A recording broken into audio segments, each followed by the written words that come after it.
This is Ryan Sprague, and I am here with my UK friends, and this is Somewhere in the Skies.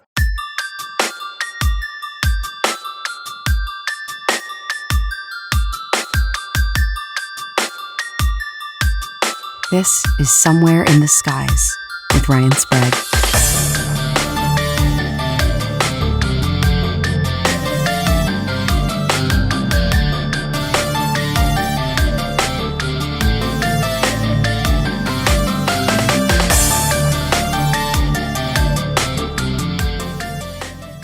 Welcome to Somewhere in the Skies. I am your host, Ryan Sprague, and there has been a lot of chatter. A claimed contactee, a term that we're going to talk about tonight on our show, a claimed contactee in 2021, a woman who goes by the name Anjali. If you are not familiar with this story, it's very interesting. It's controversial, and it's all the rage in the UFO community right now. So I thought, what better time to bring on the person, in my personal opinion, the expert on the contactee movement. He is the host of the Saucer Life podcast, one of my favorite shows to listen to. So without further ado, I'm going to bring him on. Aaron Gulyas, welcome to Somewhere in the Skies, brother.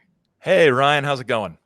Good. Now, I have to admit, I think this is the first time I'm having you on the show. Just you. I You've think so, been yeah. featured in the show. Yeah, I've done some audio from your lecture at a conference we did together in Nova Scotia. But this is the first time I actually have you on. So Yeah. It's an honor and pleasure, man. It's great to be here.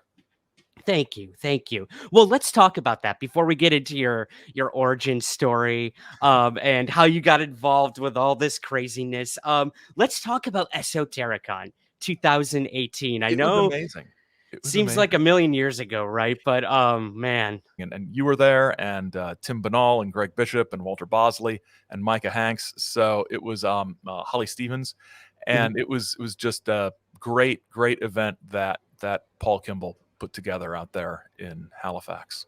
Absolutely. I mean, I will always cherish those memories of staying up till 2, 3 in the morning chatting with you guys all about all this UFO stuff, paranormal, everything in between. Paul put on an incredible event. Are there any other memorable moments you have from that Esotericon that you can drum up for us here? I think I think probably my one of my favorites was just being in the Airbnb house we were all in, recording an episode of Greg Bishop's Radio Mysterioso Right. podcast. It was I'm not sure. I don't think it made it into the archives just because there were so many people in the room talking. I can't imagine Too much profanity, right? It was a lot of profanity. One of those things where it was much more if you had to be there, a sort of thing. So from a listener point of view, it might not have been the greatest experience, but I loved that. Some incredible conversations and on things ranging from UFOs to ghosts to cryptids to the whole weirdness gamut was sort of run there. So I really enjoyed that. Yeah, it was a time I will never forget, and my first time meeting you in person, Right. and the lecture you gave was by far my favorite. And we'll get to the lecture because that's kind of what I want to talk to you about a little later on here in the conversation. But I gotta ask, Aaron, how did you get involved with all this? As a kid, like junior high age or so, I watched a lot of In Search Of as a kid, old In Search Of reruns with Leonard Nimoy from back in the 70s. And so this was like, the mid 80s. So they were on in the afternoons. Whenever the Cubs game got done early, they'd slap on an In Search Of episode on Sunday afternoons or whatever. So I was aware of UFOs and the whole paranormal thing. And then I can't remember the exact name of the book, but it was by a guy named Daniel Cohen, who wrote books like The World's Most Famous Ghosts and lots of young reader oriented UFO and paranormal stuff. And I just sort of got into it. And then in high school, I think I was a senior in high school when the X-Files premiered. So I remember being like 17 and watching that first episode of the X-Files, and then going to read Howard Blum's book Out There, which was my introduction to the whole MJ12 nonsense and all of that. And so I just went off to college in '94 and discovered the internet. And once you discover the internet, the rest is history with some of these things. And got into the contactee stuff, mostly because it was different. It was not grays and abductions. It just went from there, and then sort of got involved in commenting and conversations on the UFO blogosphere in the early 2000s and 2010s, which is where I met Greg Bishop and Paul Kimball and Mac Tonys and all of those guys, and then ended up expanding my thesis into my first book,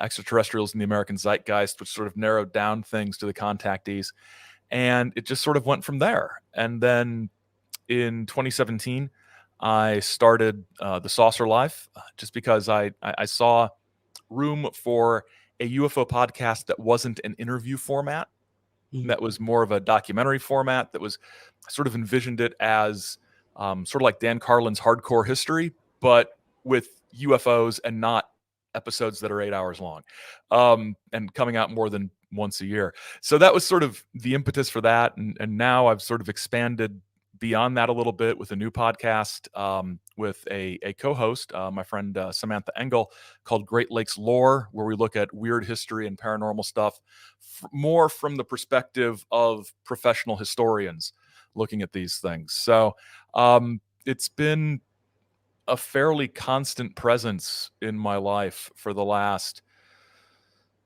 almost 30 years, which is troubling. But yeah, there and sort of branching out into more political conspiracy culture, and the more time I spend with all of it, the goofier I think it all is. Yep. It's It's a gift and a curse, I know, It man, is. for sure. It is. Well, okay, so the contactee movement, I want to use that buzzword contactee for a moment with you. For any of our listeners who may not be familiar with what that is, what it really entails, when it all kind of rose to prominence, I guess, would you mind giving us, as a professor, kind of your Cliff Notes version of what the contactee movement is? Yeah, please. Yeah, the sort of thumbnail sketch of the contactee movement. So in the 1950s and into the 1960s, one of the sort of strands of flying saucer research that was out there, flying saucer culture that was out there, was this group of people who claimed that they had some kind of personal contact with extraterrestrial beings. It might be physical, like an actual physical encounter. It might be a channeled experience, sort of psychically channeled. It might be even something sort of kind of like psychic channeling, even automatic writing in some cases. So these contactee experiences have some commonalities. For the most part, almost entirely, the extraterrestrial visitors that we see in these cases have come from cultures that are remarkably Earth-like. They come mostly from planets within our solar system. Venus was very popular, and this is before we knew that Venus was basically an ammonia atmosphere hellhole, right? So they're human in appearance. They're like us. They're like Earthlings. Their civilizations were once like Earth, but they evolved beyond that. They evolved beyond things like warfare and destruction and greed and environmental degradation and racial strife and things like this.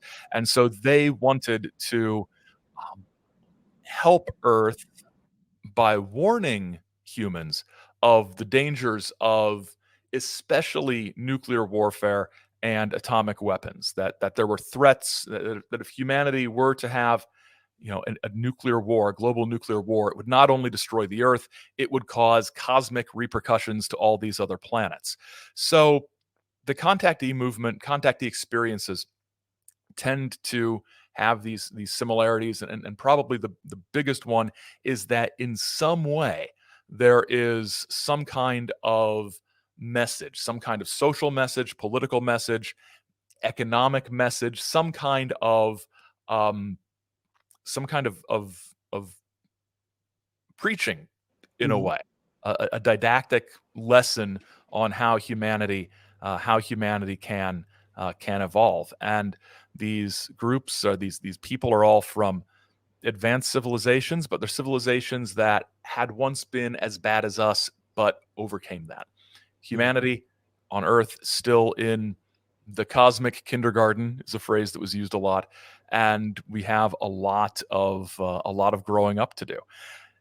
The movement faded by the early 60s as ufology, that's a sort of anachronistic term at the time, but ufology became more focused on nuts and bolts. Let's just catalog sightings of supposed craft, and if we catalog enough sightings, we'll learn something. I think we're still waiting for, to hit whatever critical mass that is of sightings we can collect before we know answers. Things moved more toward, there's a CIA, Air Force cover-up of things. The NICAP organization model of UFO research kind of takes over. We need to approach this with a scientific mind and look at this as a very serious sort of aerospace-based threat. The contactees were an embarrassment.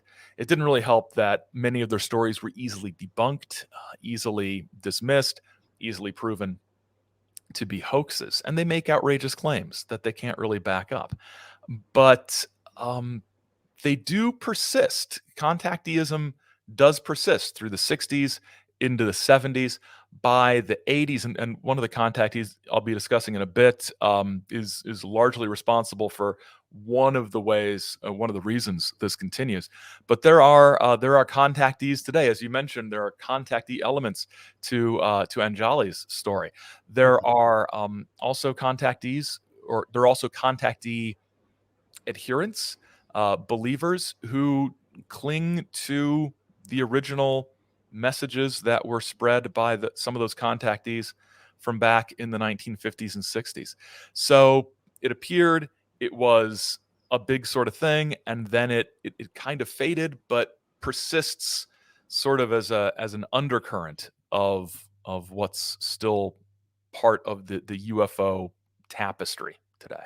Well, I should mention I've got the book right here, one of my favorites. I believe you signed this one too. Yep, you did. I think so. Yeah. Yeah. Well, one of the words in there in the title is American, and I might be getting ahead of myself here, Aaron, but because we're going to talk about your top 3 favorite contactee stories tonight, but I know there's hundreds. Is this primarily something you found in your research that is very Western, or even more specific, very American? It is in its origins, but there are contactee stories that happen in various parts of the world. The episode of The Saucer Life I'm finishing up right now is about an experience in Great Britain. There's a couple of contactee experiences in Great Britain. Our most recent episode went to East Asia with some cases of weird humanoid sightings in Malaysia and contactee experiences in Japan. There are a few prominent, one in particular prominent contactee case in South Africa. What is significant, though, I think, and what sort of links this to the American context, is that these contactee experiences in other parts of the world follow the American model, and in some cases are, especially in the case in Japan that I mentioned, are explicitly sort of experienced by people or reported and interpreted by people who are devotees of those American contactees. I think in places like Africa, in South Africa in particular, there's sort of 2 strands of and this is a huge topic to get into, so I'm just going to sort of narrow it down a little bit. There's sort of 2 strands of African UFO contacts. There's one that is sort of different and very sort of sort of indigenous African in context, and then there's especially during the 50s and 60s and 70s and even into the 80s, there's a strand of African ufology that is basically what I would term colonialist ufology. It's white people living in Africa in the aftermath of the end of colonialism, sort of being an outpost for European or American ufology, if that makes sense. So in some cases, what you have is this sort of colonialism in the what had been the colonized world, sort of mimicking or just remaining true to their own sort of colonialist roots and saying, you can say this is an African UFO case. It's like, well, this is an African UFO case in the sense that it's a white person of British descent living in apartheid era South Africa. That's not necessarily, putting yourself in a position to say, well, it's very multicultural. This white person's from over here, so it's, one of those things where, but then there's other African UFO stories that are distinct and different and sort of more fundamentally local to the area and to the indigenous population, if that makes sense. But there are global aspects to it, but often the pattern is the one set by the American contactees. Yeah, it seems to always be that way, right? I mean, our influence around the world, our media being the number one import we have or influence around the world, it even stretches into these weird realms of how certain cultures interpret an experience they have. We actually just spoke about UFOs in Africa a couple weeks ago here on the show, and you're right. A lot of these stories from the indigenous people are theirs alone, and it's seen through the lens in which their culture has seen it. And there's, a reason we don't hear a lot about them, because a lot of them are believed to be given.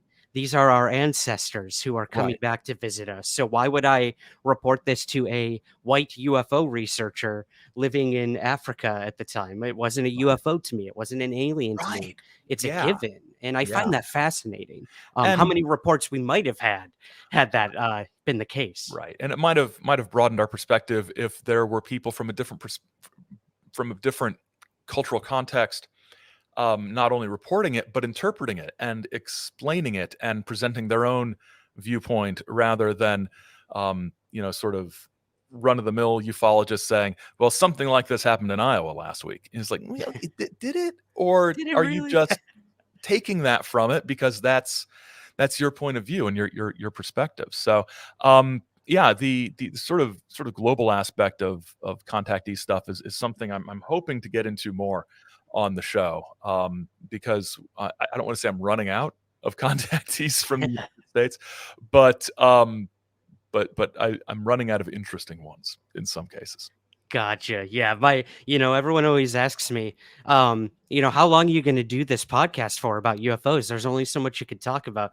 And I tell, trust me, there's enough for 10 lifetimes. Yeah. We'll find it. If it's out there, we'll find it. There really are. There are some big topics that I haven't gotten to yet because they're just so big that it's like, oh, that's like Gulf breeze. It's like, I don't want to do Gulf breeze. I haven't even tackled that yet, man. You're a braver man than I. It's a mess. I don't want to do that. Roswell. I will end the show before I do a Roswell episode. I'm just not gonna. It's fair. Nope. But yeah, there's a lot. There's an infinite number of topics. There's an infinite number of ways to get into these things and to explore them. Absolutely. Well, that's a perfect transition. Let's explore. Now, again, the reason I had you come on is we're heading towards the new year. Countdowns are the big thing, and a lot of people love doing these lists, top 5, top 10. So I had to ask you, with all of the stories you've presented on the Saucer Life or in your books, your top 3 favorite, if you don't mind, Aaron, wherever you want to start, as much as detail as you want, man. I'm just going to let you go. Okay. And I'll spring in my dumb jokes throughout. So please, man, what is your number 3 for your favorite contactee story? Okay. Well, instead of ranking them, I'm just going to go in chronological order. Done. if that's okay, because They're all your favorites. they're all favorites, and some are favorites, some are too significant not to talk about. Gotcha. Especially if there's members of the audience who want the straight dope on this. There's a couple of really significant things, and I've got two really significant ones, and one that is just my out and out favorite for goofiness, Cool. because it's just fun. But I think we've got to start with George Adamski. Absolutely. I think I got his book right back here, or at least a cover of his. I've got multiple copies of some of his books because I've clearly got a problem. But George Adamski was born in Europe to Polish parents, migrates to the United States as a child, serves in World War I, settles in California, and during the 1920s and 1930s gets involved in spiritualist organizations, sort of connected to older theosophical societies and movements and things. And he establishes something called the Royal Order of Tibet, which is kind of a mishmash of different sort of pseudo Eastern philosophical traditions.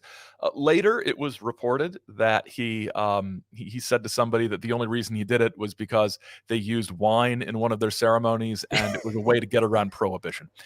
So it was sort of a bootlegging operation and a spiritual retreat. Love it. In the 1940s, as even before the UFO thing starts to take off, he claimed that in 1946 he and some followers saw a cigar-shaped UFO. He didn't really talk about this before the whole 1947 UFO era kicks off, so it's kind of suspect. But beginning in 47, he starts saying that here at my little telescope at Mount Palomar. So Mount Palomar was an observatory in California. And this is one of the things Adamski did that was sort of clever. He says, from my telescope at Mount Palomar, I've seen these and photographed these things, which gives the impression that he was doing this at the observatory at Mount Palomar. No, he worked at a hamburger stand down the road from Mount Palomar, sort of down the slope, and had a small telescope there. So yes, it was a telescope. Yes, it was Mount Palomar, but it was not Mount Palomar Observatory. So we all beef up our resumes, right? Sometimes. Right. I mean, it's kind of the ufological way. He was a pioneer in this sort of resume padding. So he starts lecturing. He's got photographs of UFOs. Some are remarkably clear, and they all sort of set the pattern for what the generic UFO is going to look like. It's a flying saucer. It's got the dome at the top. It's got the little landing balls underneath, the sort of skirt thing that goes around it. Yep, there it is. That is the Adamski saucer right there. So in 1949, and this is one of the things I love about him. In 1949, he publishes a book called Pioneers of Space. And it's a science fiction novel about some Earthlings who go around the solar system and meet people from Venus and Mars and Saturn and the moon. And what I love about it is the moon people are called the Mooninites, which I just think is just delightful. Amazing, yeah. Yeah, and of course, each of these civilizations he meets are superior to humans on Earth, but it's presented as fiction. And then in 1952, near the end of 1952, he claims that he and some friends were out driving around near Desert Center, California, and he has an experience with a landed spacecraft and communicates telepathically and via, mime with the occupant, a long-haired, blonde person in a jumpsuit whose name is Orthon. And Orthon explains that he is from Venus and that the Venusians are very worried about humans' nuclear weapons testing because it might destroy the universe. And this is published and related in a book called Flying Saucers Have Landed, which was mostly written by a guy from Britain named Desmond Leslie, and it was sort of an overview of things that might have been flying saucers throughout human history, sort of a proto ancient astronauts, what about Ezekiel's wheel sort of stuff. And Could then it be? could it, yeah, so could these have all been UFOs back in the day? And Adamski's story is sort of appended to the end of this, but it takes off like wildfire. All the UFO newsletters are talking about it. Newspapers are talking about it. Wire services are picking it up. Adamski goes on all sorts of speaking tours talking about this. UFO clubs organized to talk about his ideas. It's pretty major. And then later in 1955, he writes a book called Inside the Spaceships, which is mostly about his conversations about cosmic philosophy and higher thought and the way humans should live in peace and harmony. He goes on several trips with Venusians and Saturnians. He gives them all sort of funny George Lucas style names, Furkan, Ramu, just kind of goofy names.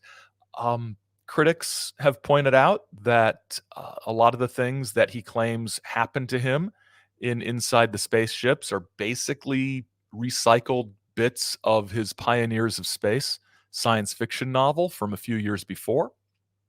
But he maintains his popularity despite his photos being outed as hoaxes and things like that. He's interesting, and one of the things he does is in his contactee works and in his talks, he puts in a lot of material about the ways humanity needs to improve. Our economic systems need to be more fair. We need to live in harmony with each other. War should not be a thing. That sort of peace and love thing gets him noticed by people because it sounds vaguely like communism at the time. His FBI file makes it clear that a lot of people in flying saucer clubs around the country that heard his talks contacted the FBI wondering if he might be sort of a subversive. And the FBI looked into it and mostly found that he probably wasn't a subversive, but he did spend a little too much time claiming to have contacts in the government that he probably didn't have. And so they kept an eye on him for those reasons. He traveled the world lecturing and promoting his books, transitioned from just UFO stuff to more philosophical stuff by the late 50s, early 60s.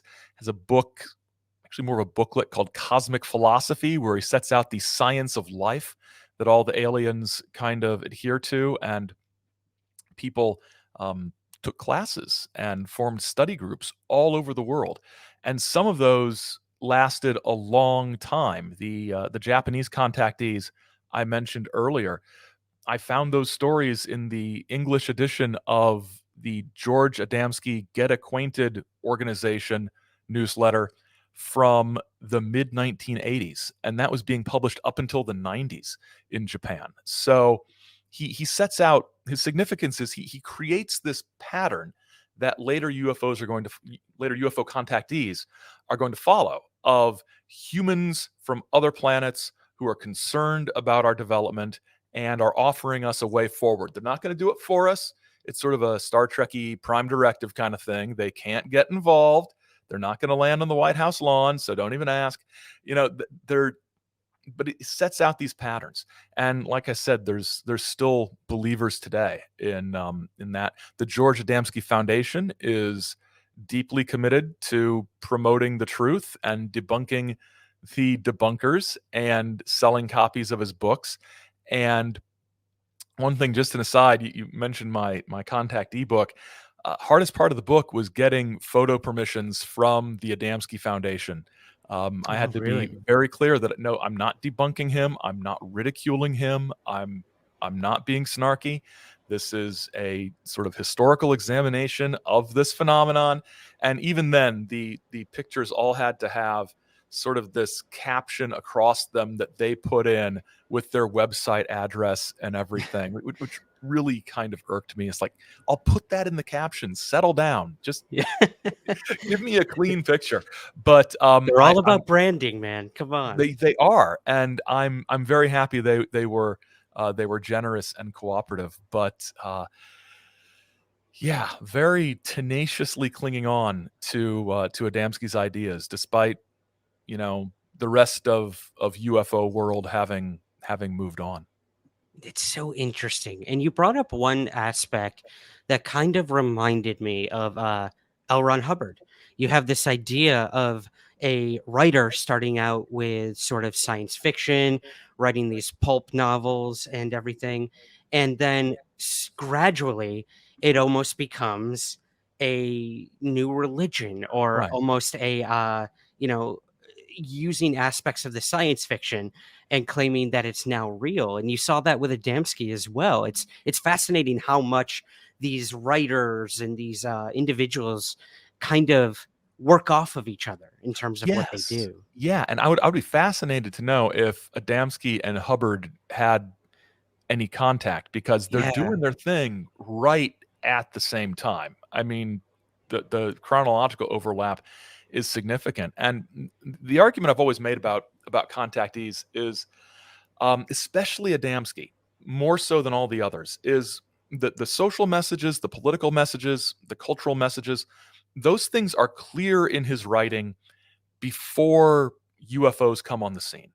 In the 1930s, he's writing essays in the lead up to World War II, sort of condemning the coming violence and condemning this warfare. He's condemning economic inequality. The basic messages that the aliens have for us are messages he's been talking about already. And my sort of position on this is that Adamski saw the UFO thing as a means for promoting his political and social and cultural messages in a way that would appeal to the masses, or at least more of the masses than his Royal Order of Tibet had, and also sort of fly under the radar as not being politically subversive because it's just goofy flying saucer stuff. Right. And a lot of the FBI documentation sort of bears that out. They're concerned about fraud. They're concerned about him misrepresenting himself as a advisor to the government on the alien question and things like that. They're concerned about sort of the things they can actually prosecute. They're not like, well, this guy's talking about peace, lock him up. Which is sometimes some authors give that impression that they were concerned about his message. They're like, his message is he's a peacenik, but flying saucer guy, not a huge deal. Later writers don't have that pre-saucer pedigree that Adamski does. So, but he sets this pattern that makes it acceptable to merge these ideas with flying saucerdom, if that makes sense. Absolutely. Flying saucerdom. I love that term. Well, and it's so innocent in so many ways too, Aaron. I think when it comes to someone like him, because then later in decades later, you start having these cults pop up where these sort of messages and contactees, as it were, became not only dangerous but deadly many times as well. So I love knowing the fact that with Adamski, no matter what you think about his philosophy or if any of this is real, his messages were pretty clear. Maybe this was his way of funneling it out to the public. And hey, there you go. I think that was a perfect person to start with. In terms of all of that. So unless you have anything else you'd like to add about Adamski, that's the floor is yours, man. We can move on to the second one. Another guy named George. A lot of Georges during this era. In the 50s and 60s, they're all named George. In the 80s and 90s, they're all named Bill. What's up, guys? Ryan Sprague here, and I'm just dropping in to remind you about our Patreon campaign. Somewhere in the Skies is always free to consume, but it's not free to create. So if you want to help the show on a monthly basis, we have tons of rewards for you in return, including shoutouts on the show and website, bonus content and episodes, and free merch. Want to be my guest or pick a topic for the show? you can do that too. So if you'd like to learn more and to help support the show, visit patreon.com/somewhereskies. Thank you, and keep looking up. So you sort of get these names, but George Van Tassel is another contactee who in many ways follows the Adamski pattern of having messages from outer space that he is conveying. But he's a little bit different. He claims that in 1952, same year as Adamski, earlier than Adamski, which is another sort of contactee thing. So Adamski says, I had my contact in November 1952. Every contactee who comes after says, well, I didn't say anything about it before, but mine happened in the summer of 1952 or in 1951 or in 1923. They're always sort of saying, well, Interesting. I didn't say anything, but really I was the first one. And that's, you've got the whole UFO wave in Washington the same year. That's kind of weird. I'm sure there's something to that, but I think there might be something to it besides, I mean, I think it's predominantly wanting to establish some kind of precedence. Right. I didn't want to talk about it, but it happened to me too. And a month before that guy. So of course, right? So he receives messages from numerous beings, and these messages are channeled messages rather than physical messages. And he does travel in spaceships, but he does so more astrally, more in a non-physical way. And the key figure he's receiving messages from is a figure called Ashtar. And that one of the things that is significant about George Van Tassel. But Ashtar's message was that he and a number of other beings that shared names with some of whom shared names with figures like ascended masters in theosophical and esoteric belief systems. They were all commanding ships. That there was a galactic organization that was defending Earth against a coming cataclysm. If you believed, if you were part of the Ashtar movement, you would be saved. There were ships in place in orbit around the planet to remove the worthy before any disaster hit. It's the flying saucer Rapture, right? So Van Tassel writes some books, some sort of short booklets about this. He claims to have gotten information from the aliens about designing a device, a building, sort of a hexagonal dome-shaped building called the Integratron that will provide strength and enlightenment and rejuvenation. And he actually builds it. He owns an airfield out in California near a place called Giant Rock, where there's a giant rock.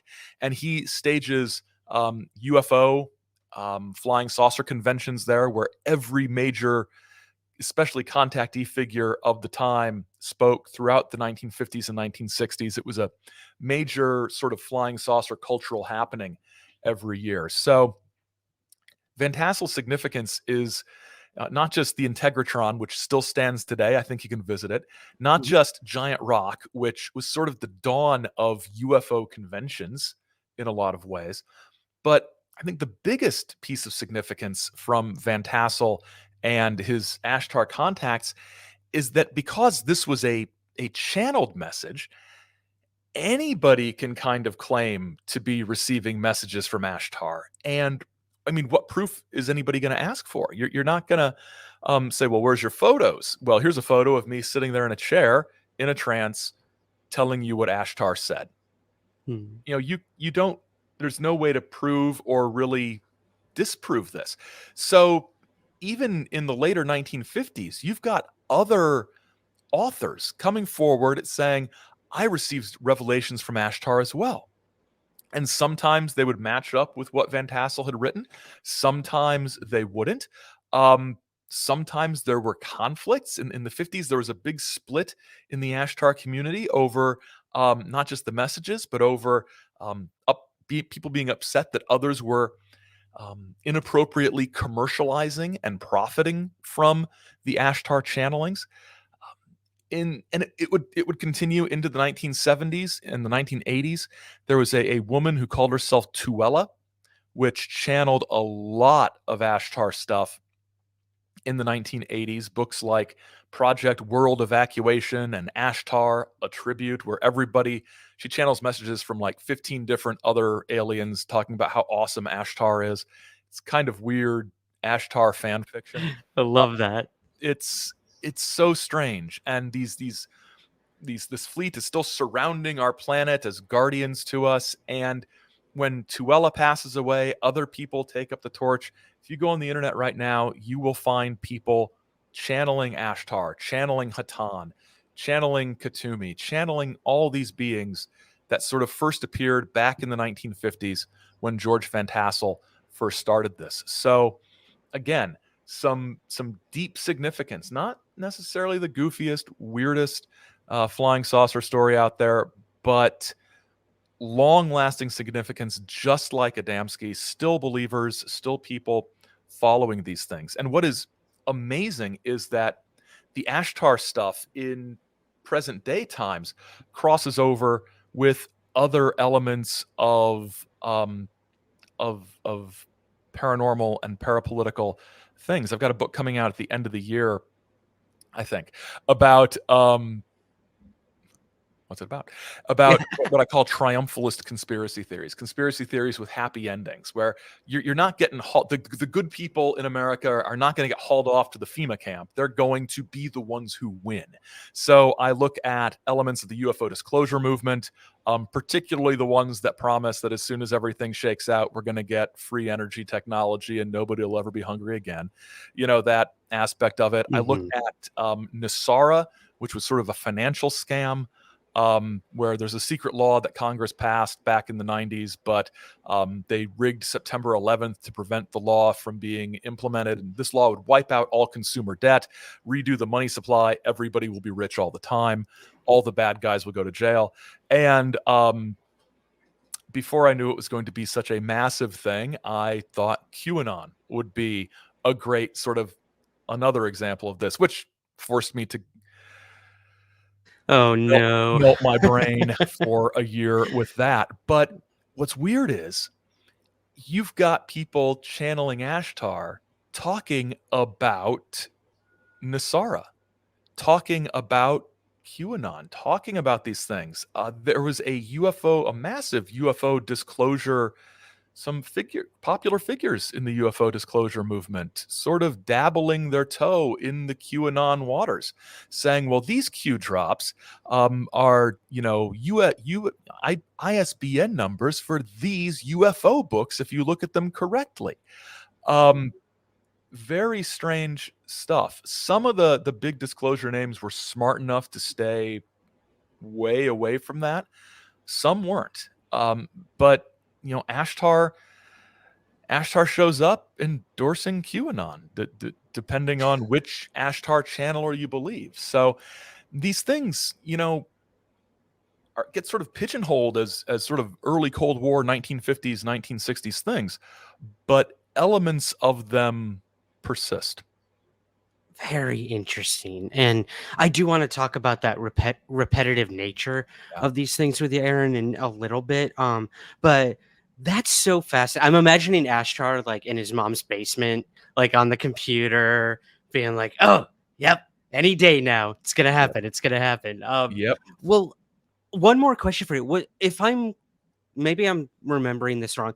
Was Ashtar the one from the famous like news interruption broadcast? Do you remember that? Yeah. That was weird, man. I remember coming across that. Ashtar breaks into I can't remember where it was, but breaks into a news broadcast. The war, allowing Gibraltar to take negotiations, stiff down on them playing a test match.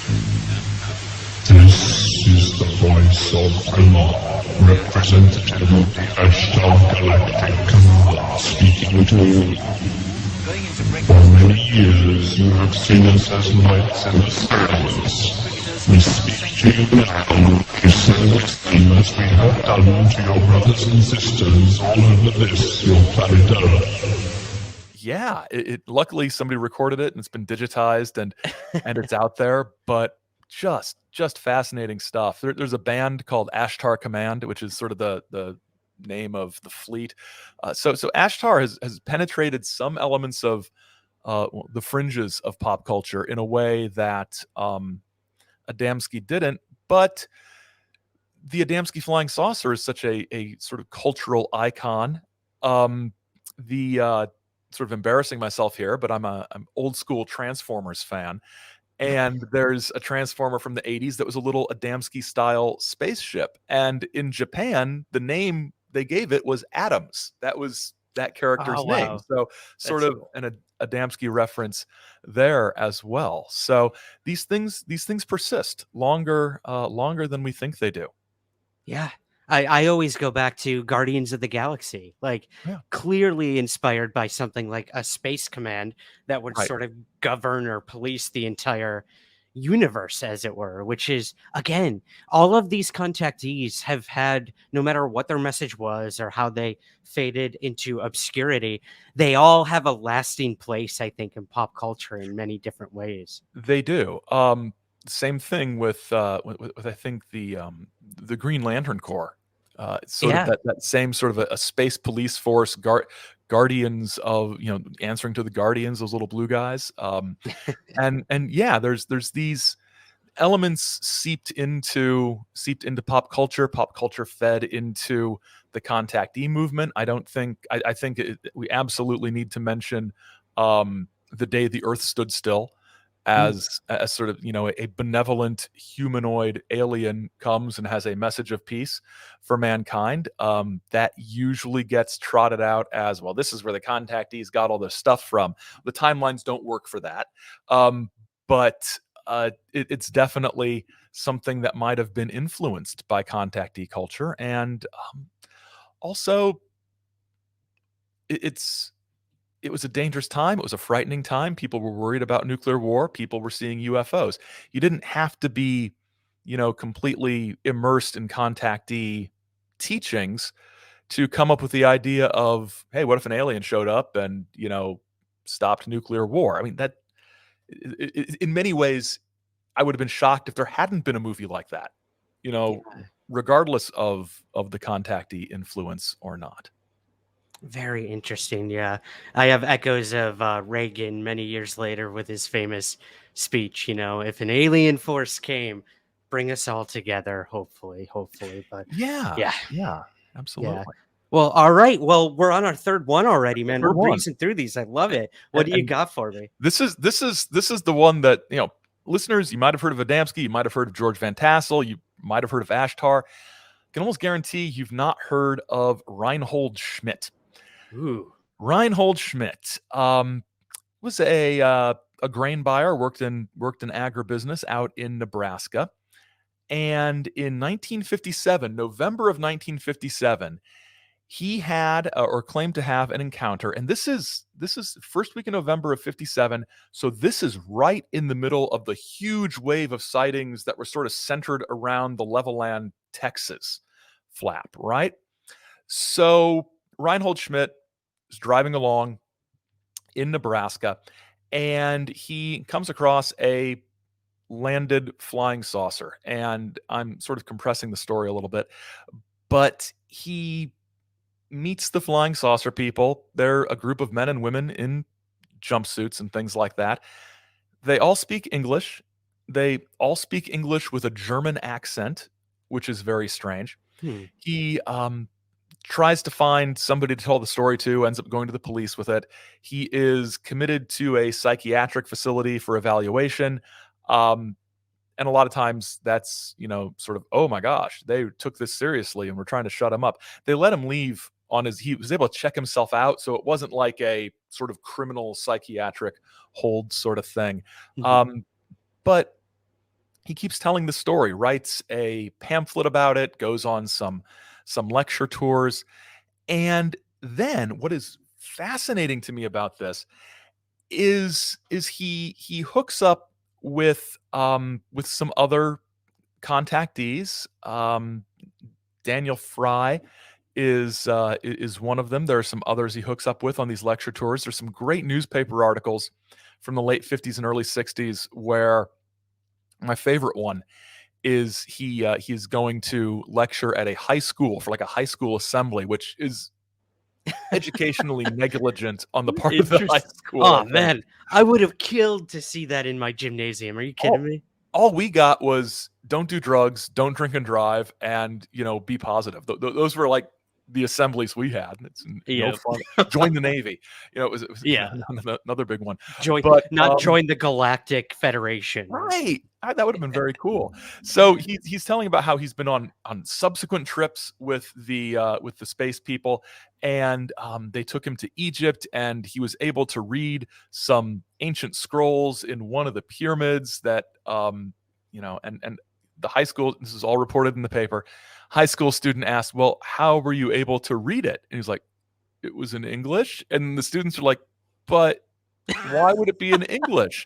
And then the students just start peppering him with these questions and knocking holes in his story. It's hilarious. Skeptical high school, right? It was just, his stories were so goofy that, the basic astronomy was wrong. And, he was getting wrong stuff that these students learned in their science classes. So they called him out on it. And then he hooks up with a movie director who had been interested in UFO stuff, a guy named Ron Ormond. And Ormond had directed some sort of low-budget movies. Probably the most well-known one was The Mesa of Lost Women.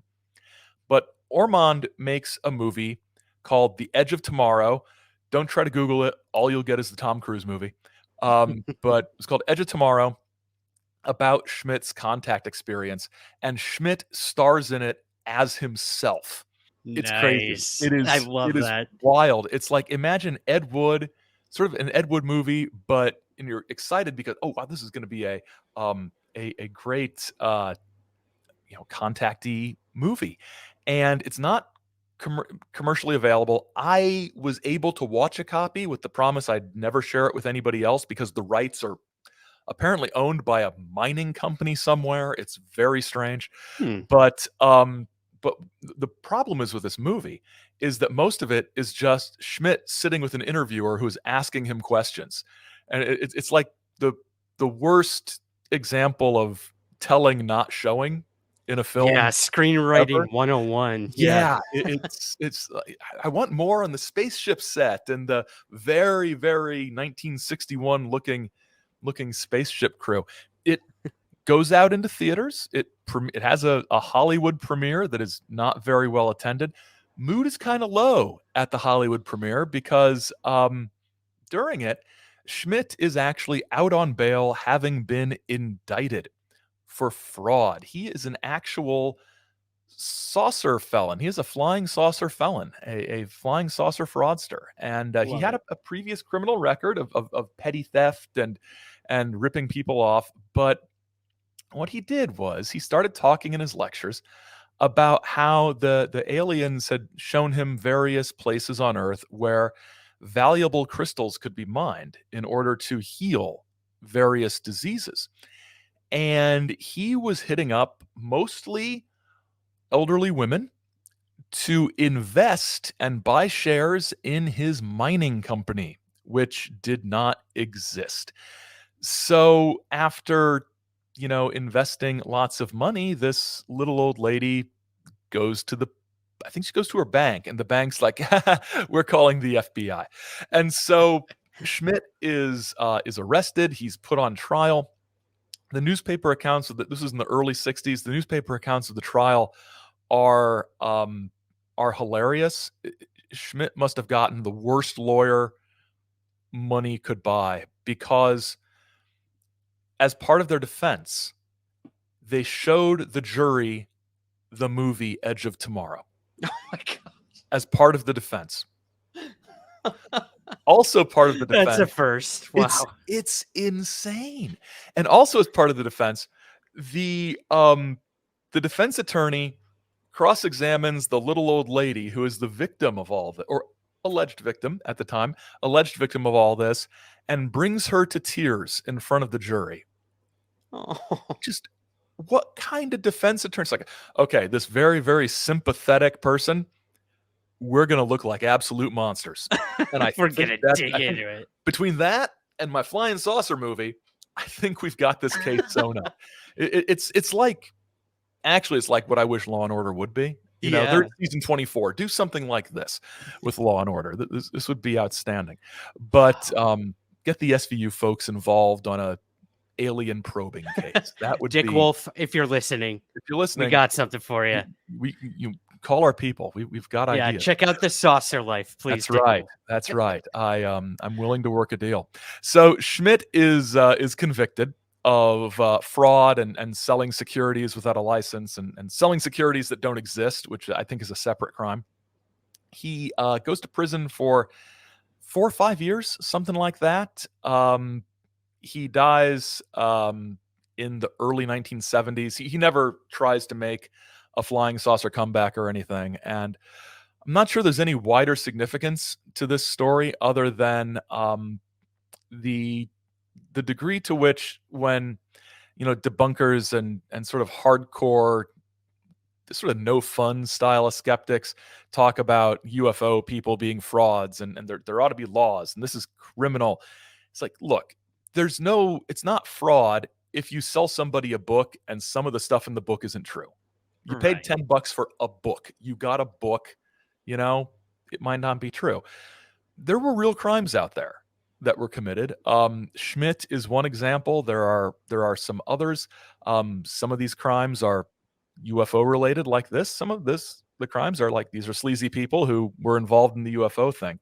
I think sometimes we can go overboard on accusing people who might be making up a flying saucer story with somebody who's an actual criminal who's done legally actionable harm. So I've just always loved the Schmidt story. It's just got so much kind of fun, goofy stuff. It's not fun if you're the little lady who got ripped off, but other than that, yeah, it's just one of my favorites. So those two sort of serious long-term significance to the history of ufology. Love it. Those were perfect. I couldn't be happier with your choices. Well, I mean, you start to see, like you mentioned earlier, these patterns. Like even these 3 stories have a lot in common in many different ways. And this was what your lecture was about at the Esotericon. Again, my favorite part of the conference. And it kind of blew me away because I never had really sat down and thought about that, Aaron, of how we see these narratives sort of recycling themselves throughout the decades.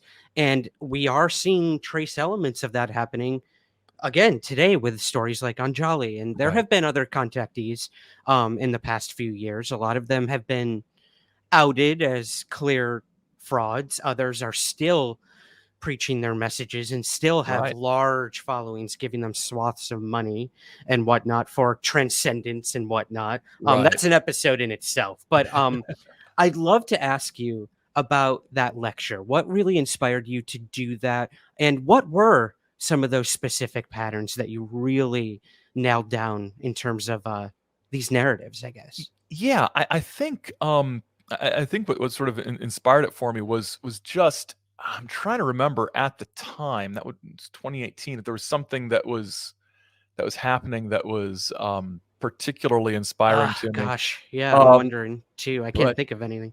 I think were people talking about metamaterials at that point? I think there might have been the first hints of, we've got some metamaterials that are being analyzed. And I believe you're right. Which sort of made me flash back to Art's Parts back in the 90s, that somebody had sent Art Bell and to earlier sort of Roswell related things, and all the way back to some stories in the 1950s, crash retrievals, UFO crash retrievals, so many in such a confined space during the same years that we get them confused with each other sometimes, and a lot of them being traced back to Frank Scully's sort of debunked and fraudulent stories.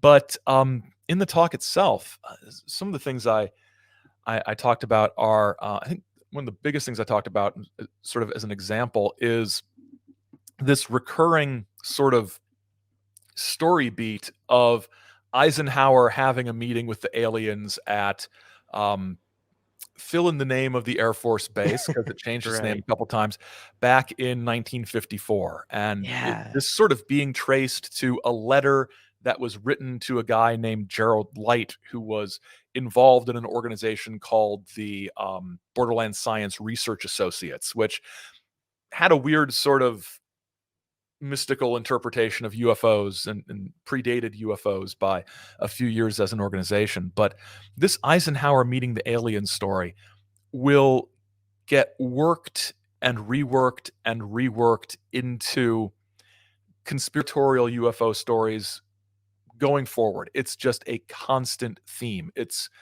still out there, and there are variations on it, and there are sometimes the year is given as different.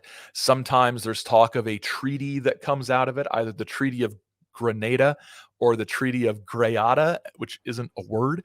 And I think sometimes what you have is this story it's like a game of telephone, right? Only with people mishearing things and then writing them down. So somebody says Treaty of Grenada, somebody hears that on a garbled audio clip of Phil Schneider talking about his days working in an underground base, and they hear Greada. So on their website, they're at the Treaty of Greada was blah, blah, blah. No, that's not a word. So these things just keep going and getting recycled, and just getting woven into whatever new narrative is out there. The contactee stuff, like I've mentioned, gets talked about and remodeled. And I think if you look back in the 1990s, some of Stephen Greer's very early Disclosure Project stuff and CSETI stuff, with his promise of new energy sources and new technology that will happen, there's a happy ending down the road. The aliens are more advanced and they want this for us. Even more so, there is a guy named Richard Boylan, who I think is still out there, who talks about the Galactic Federation and alien fleets, and these people have names, and he says that he's one of their diplomats now, serving as a liaison between Earth and the aliens. And this is nothing but warmed over contacteeism, with about 50% of the fun sort of subtracted from it. So these things do happen over and over and over again.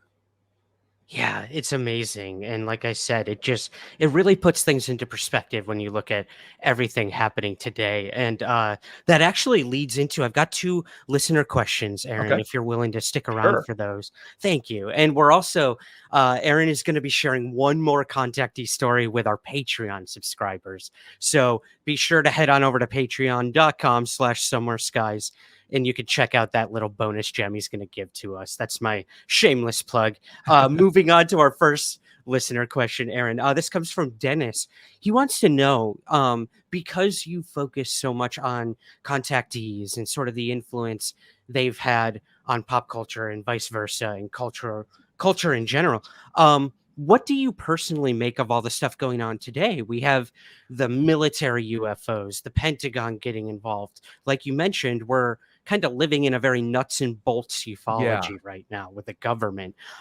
Where do contactees lay in all of this? That seems to be a big question right now. When will it be their time to get involved with this huge conversation happening right now? What do you make of all of it? I don't think that I don't think the contactees need a time. I think it's always contactee time for the contactees, and for those who are susceptible to their message, open to their message, because the contactee movement, contactee ideas, unlike the nuts and bolts stuff, unlike the military connection, unlike the what is the government hiding and who knows what, and we need congressional investigations and things like that.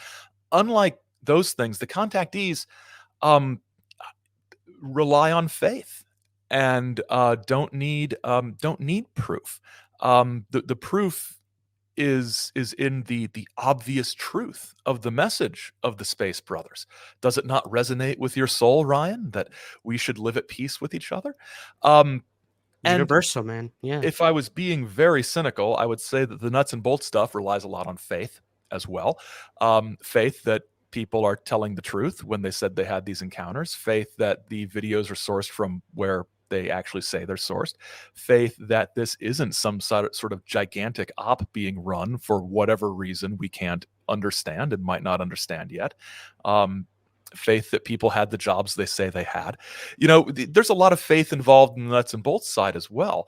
But I think one of the reasons that the contactees have persisted is because it's always their time.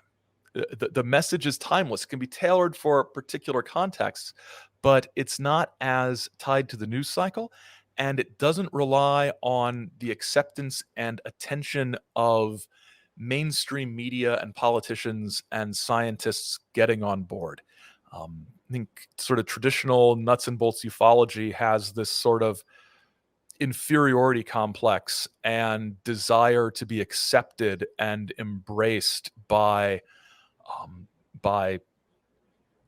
regular scientists who aren't scientists with a UFO predilection. Right. Contactees don't need that. They've got all they need because Orthon told me, or Orthon told Adamski, or Ashtar channeled this message.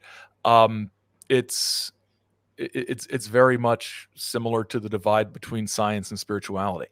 I think in a lot of ways there's no level of scientific proof that could validate or invalidate an individual's personal experience. So, and the personal experience aspect is so at the heart of the contactee way of doing things, or way of thinking about things, that sort of rationality doesn't really enter into it. It's very much a separate sphere. And I think it will simultaneously always be the contactee's time, but never be the contactee's time. I love that. Yeah, it's contactee o'clock somewhere all the time. I love that. It really is. Well, that bleeds into our last listener question here. Lisa on Reddit asks, have you ever personally met one of the contactees that you've covered in any of your work? And also, kind of playing off of that, she also wants to know, what is your gut feeling to these stories? Do you personally think these could be genuine experiences with some of these people, or where does your personal opinion lay in all of this? So yeah, two-tiered question. Okay. I guess. I've not met any of the original contactees. I've corresponded with some figures who are involved in the organizations that still exist, like the Adamski Foundation, George King's Aetherius Society, which is the closest thing to a successful, benign, sort of benevolent UFO religion that has ever been created. Wonderfully nice people in the Aetherius Society. So I've spoken to them. Yeah, they're extremely nice and polite. They're sweethearts. Yeah. There's a branch down the road from me in suburban Detroit that I need to check out sometime and talk to them. So I came a little bit late, sort of chronologically, to talk to any of the classic folks, which I kind of regret. As for the other part of the question, sort of my gut reaction and my feelings on these, it's very much a case by case thing. I think Adamski had a sort of philosophical, cultural agenda he wanted to carry out, and flying saucers were the key to that. I don't doubt his sincerity about his beliefs. I somewhat doubt his sort of a supernatural experience. Probably the ones that resonate with me the most as being sort of like something happened here. You can check out our episode on him, but Orfeo Angelucci was a contactee who had some very, very strange experiences that had psychedelic overtones, and there's just enough strangeness to it that I believe something happened to him, whether it was alien or whether it was some sort of terrestrial.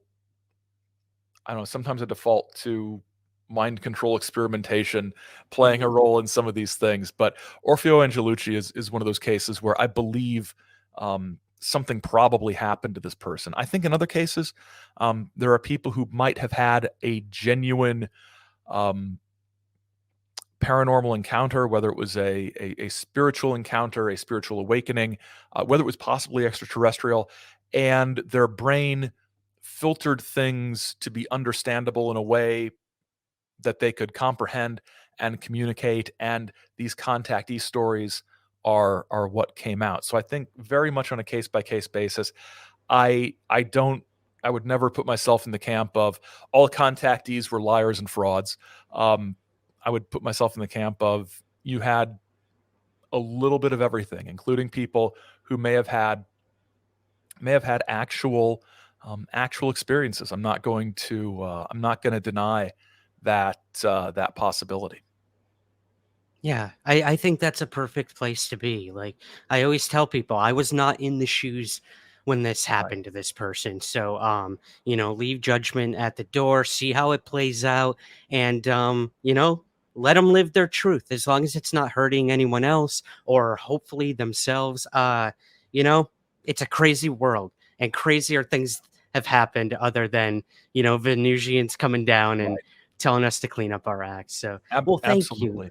No Thanks, problem. Aaron, for answering those listener questions and for your top three. We're gonna head on over to Patreon right now. You've been so gracious with your time.